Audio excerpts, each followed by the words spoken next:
Hey everybody, good morning. Welcome to the Morning Devo with Bo-O. And man, what was that song that we just played? I get all my pre-video music from a company, Upbeat, and so it doesn't mess. There's anyway, I could be able to play it and stream it, and everything's fine. But without any copyright things. But man, that song was interesting. Anyway, welcome to the Morning Devo with Bo-O. This is going to be Jeremiah chapter 34 today. So we got to get out our Bibles and, in the morning and kind of get into it, right? Get in the Word a little bit. And my name is Bo Willette. I do have a YouTube page. If you're not watching on YouTube, I do have a YouTube page with all the archives of the different videos and books that I've done. So that is at YouTube, and you just type in my name right there, and you'll get to those morning devos. Devotion is the word. That's what Devo means. It doesn't mean the band Devo from the 80s, but it is a short for devotion. And I never used to do I never did devotions growing up. I never even thought about it. A lot of people then, I noticed in the Christian world, a lot of people did devotions. Well, I like to actually go through the Bible in my devotions and simply read it and learn about how God's moving in the world. And in history, of course, in the people, the land of Egypt, or Israel, and through the people of Israel, the Hebrew people. So anyway, it's morning. I had a long day yesterday, a lot of work, and so little poop today, but we're getting in there. So Tina, what's happening? Hope you're doing great and all's going well. So for some reason I can't see my comments, but that's okay. I don't know what happened. Oh, there it is. So anyway, here we go. Let's get into it. Hope you guys are jamming today and ready to go as well. Yeah, when you go through the Bible, just simply verse by verse and book by book, you really get a vibe for how God's working in the world. And you get a lot of details that you kind of never thought you'd ever get. And I always point out the obvious. There's a lot of people that debate the Trinity, per se. You've heard that before. They debate whether Jesus is God. Well, when you go through the actual Old Testament, it's very clear, right? It's super clear that this Messiah will be Yahweh with a body. And it just goes over it. A lot of detail on who this person's going to be that's going to deal with sins and judge the people and speak from the temple in Jerusalem, and that he will do something amazing. He will actually give his life as an offering for the world. I mean, unbelievable, but all Old Testament. So let's get into 34. Okay, so King Nebuchadnezzar, this is the king of Babylon, came with the armies of the kingdom he ruled, and he fought against Jerusalem and the towns of Judah. At that time, this message came to Jeremiah from the Lord. Go to King Zedekiah of Judah and tell him, this is what the Lord, the God of Israel, says. I am about to hand the city over to the king of Babylon, and he will burn it down. Man, it's always gnarly when you get some news that's not quite what you wanted to hear. You will not escape his grasp, but will be captured and taken to meet the king of Babylon face to face. Then you will be exiled in Babylon. So we've already gotten a lot of detail as far as this captivity goes as we've gone through the book.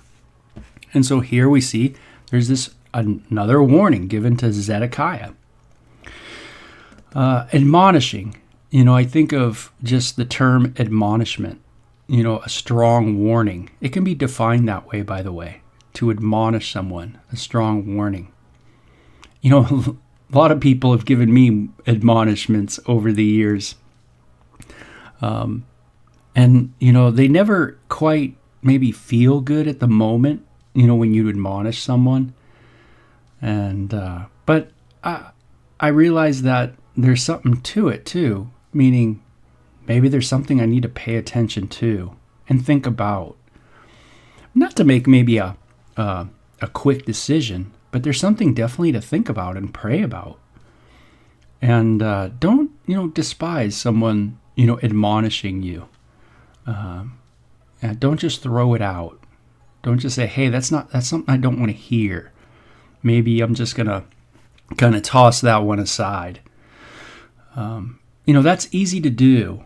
And remember, Jeremiah is a young man, and he's saying things to his people, his nation, that they don't like. And their response isn't one of like, hey, maybe we need to pay attention to Jeremiah. Instead, it's, why can't you say something nice? Why can't you say something that's kind of, makes us feel good? This kind of idea.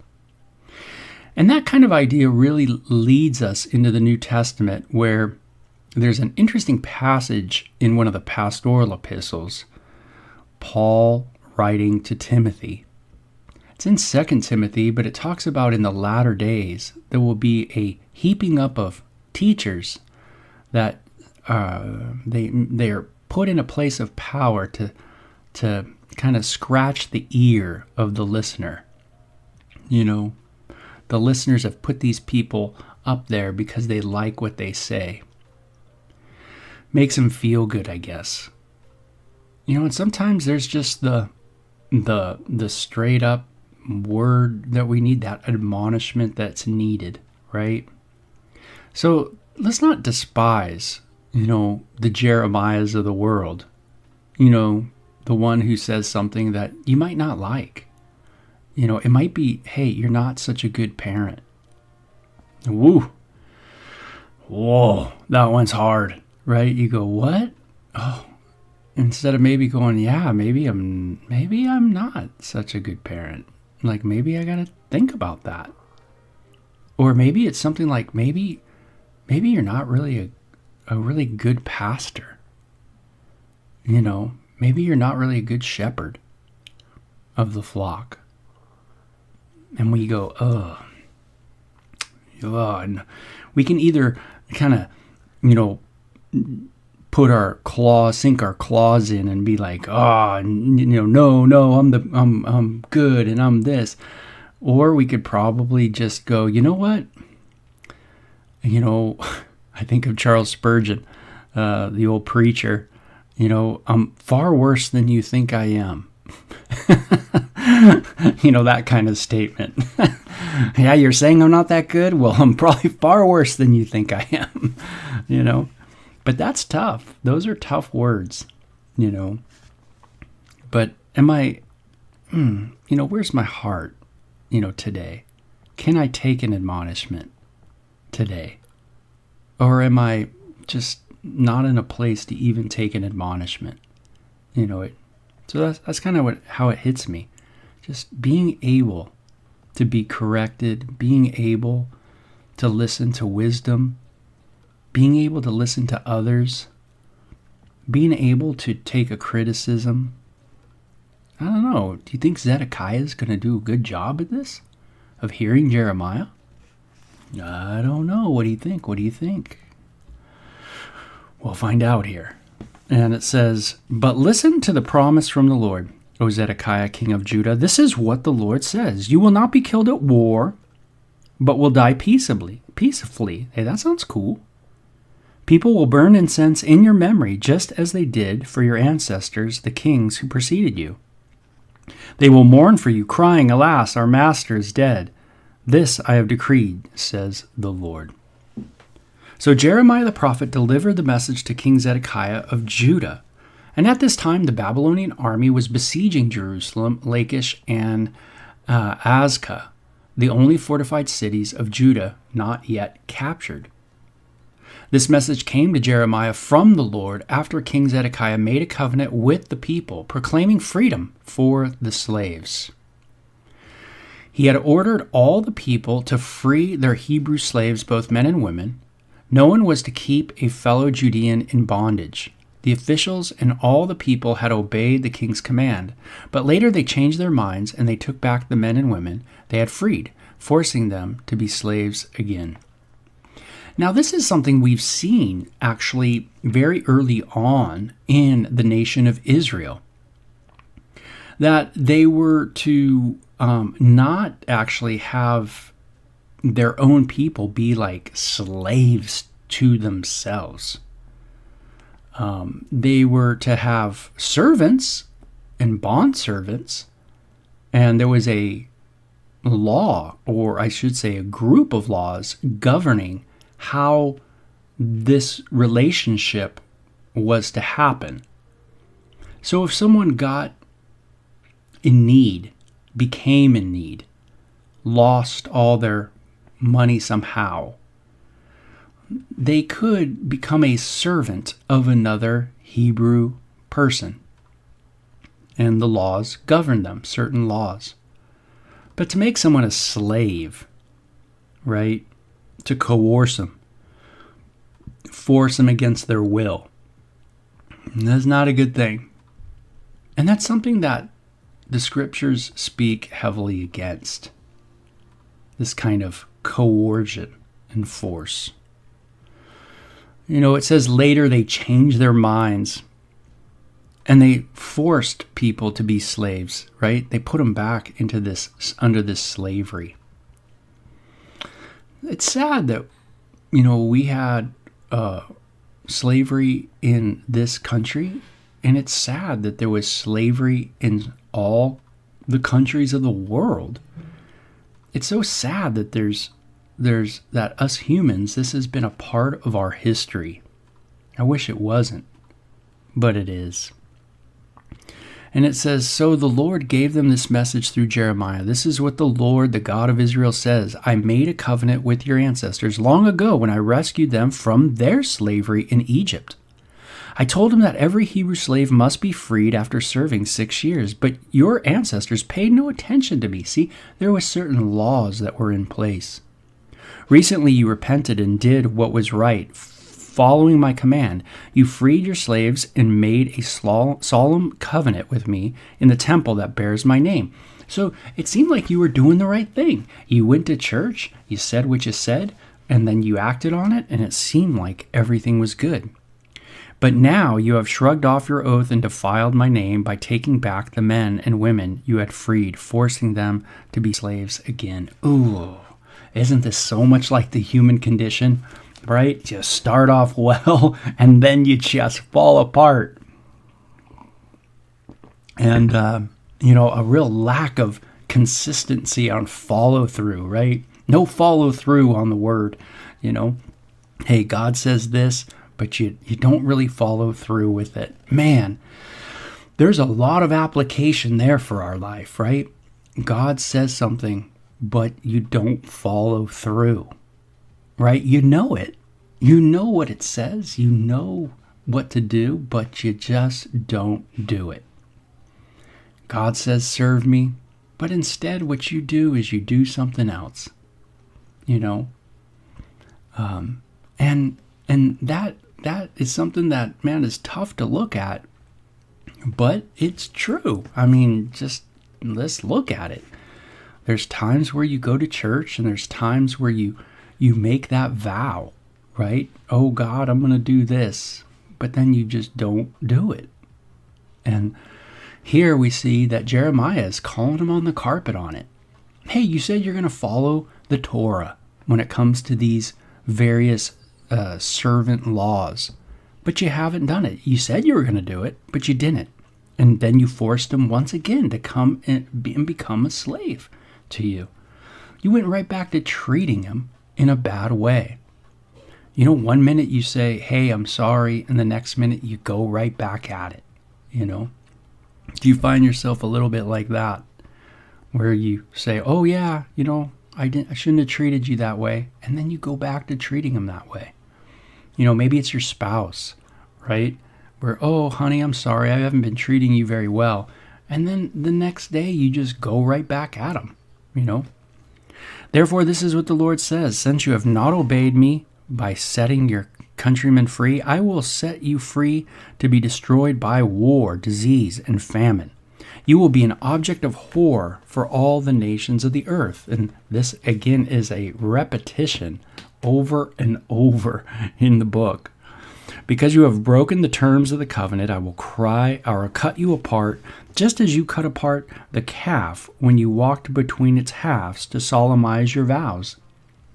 This is an old ancient practice, one that we saw that was done with Abraham in the covenant that was between the Lord and that man Abraham. This kind of calf cutting, kind of sacrifice or ceremony. And so it just kind of gives us a little bit of the description that these people, Zedekiah and the crew, were into it. They were into the ceremony. They were really into doing, in a sense, the right thing when it come to the show, the ceremony, the church service. But again, really not much follow through. I do see that in my life. I do see that sometimes my outward sign of my relationship with God is not really accurate to what is really going on.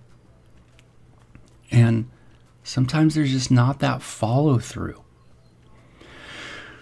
I want to make my life that life where there's a consistency, where whatever people see, if you will, during church services, that's really who I am. And there's no difference. That if you ask my wife or my kids about me, hopefully they say the same things as people at a church that know me.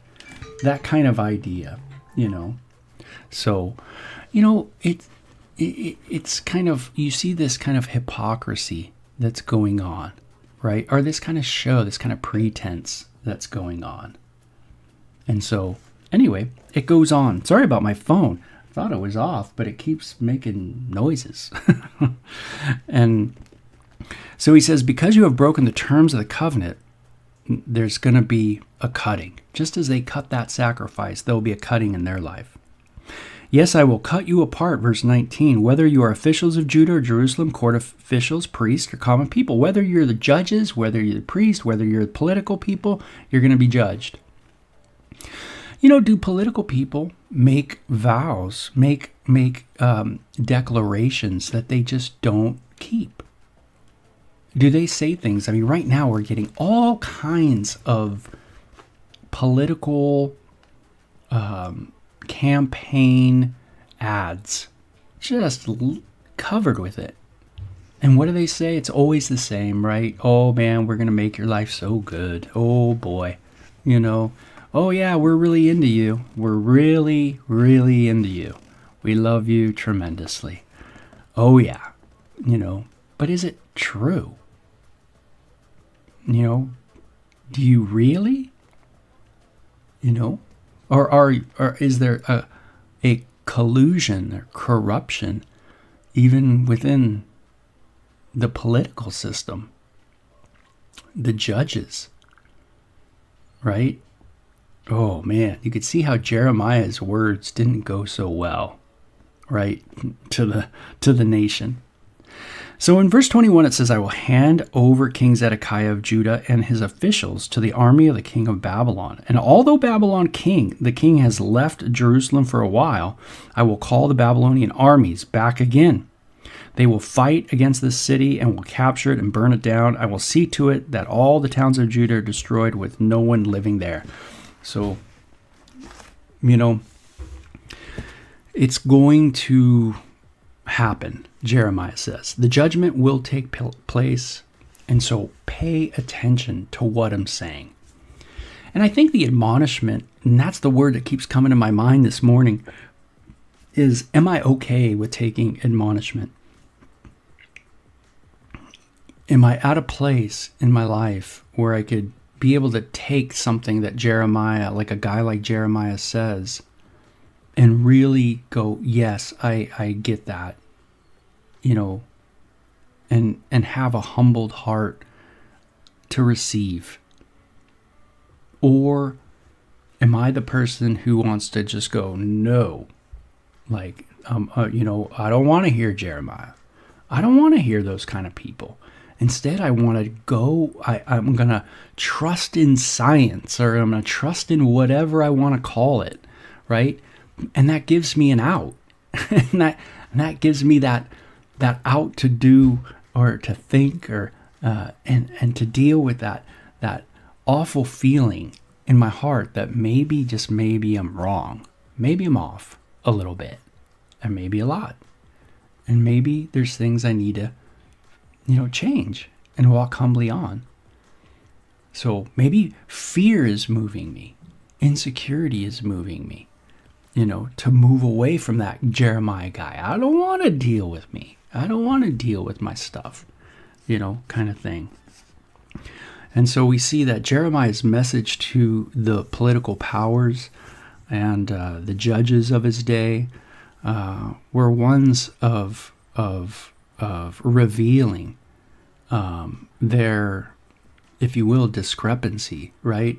What was off in their own system and what they were doing, and making religious show, but really no religious go, So, really good one to think about this morning, just on admonishing. And am I able to receive an admonishment, like this? And, when I look at my life, do I see that kind of hypocrisy? And how can I just ask God to help me with that? Help me deal with my heart so that I can move forward, to move away from that kind of show life. And then there's the real, and may God make it all the real, No more pretense. No more, I got to put on the face because it's church, kind of thing. So anyway, good stuff. And man, it's a hard one for sure. I love what Tina said. That's a hard one. But yeah, be humble. Walk humbly, right? And I think of that passage in Micah 6:8, right? He has shown thee, O man, what is good and what the Lord requires of thee, but to do justly, love mercy, and to walk humbly with thy God. So, so true. Hey, Jeremiah 34 is in the books. Hey, 35 tomorrow, okay? You guys take care. Bye-bye.